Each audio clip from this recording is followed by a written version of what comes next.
नमस्कार. जय सेनाजी, जय जिवाजी. महाराष्ट्रातील तमाम नाभिक समाज बंधू भगिनी आणि सलून व्यावसायिक तथा मतदार बंधू भगिनींना कळकळीची हात जोडून विनंती आहे. या महाराष्ट्रामध्ये सध्या विधानसभेच्या निवडणुका सुरू आहेत. या निवडणुका अत्यंत महत्त्वाच्या आहेत. या निवडणुकाच्या दृष्टिकोनातून नाभिक समाजाने स्वतःचं अस्तित्व आणि अस्मिता, हक्क आणि अधिकाराचं जतन करण्याची, संवर्धन करण्याची भूमिका या निवडणुकीमध्ये घेतली पाहिजे. यासाठी मी गोविंद दळवी, वंचित बहुजन आघाडीचा राज्य उपाध्यक्ष तथा नाभिक समाजाचा कार्यकर्ता म्हणून आपणास विनंती करतो की बाळासाहेब आंबेडकरांनी महाराष्ट्राच्या निर्मितीनंतर पहिल्यांदा या महाराष्ट्रामध्ये नाभिक समाजाला दुसऱ्यांदा विधानसभेची त्या ठिकाणी उमेदवारी दिलेली आहे.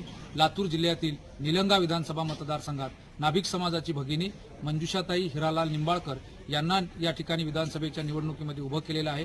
या गोष्टीची जाणीव ठेवून आणि आपल्या नाभिक समाजावर झालेल्या अन्याय अत्याचाराच्या संदर्भात प्रत्येक वेळी आदरणीय बाळासाहेब आंबेडकर, वंचित बहुजन आघाडीचे कार्यकर्ते आपल्या पाठीशी उभे राहिलेले आहेत.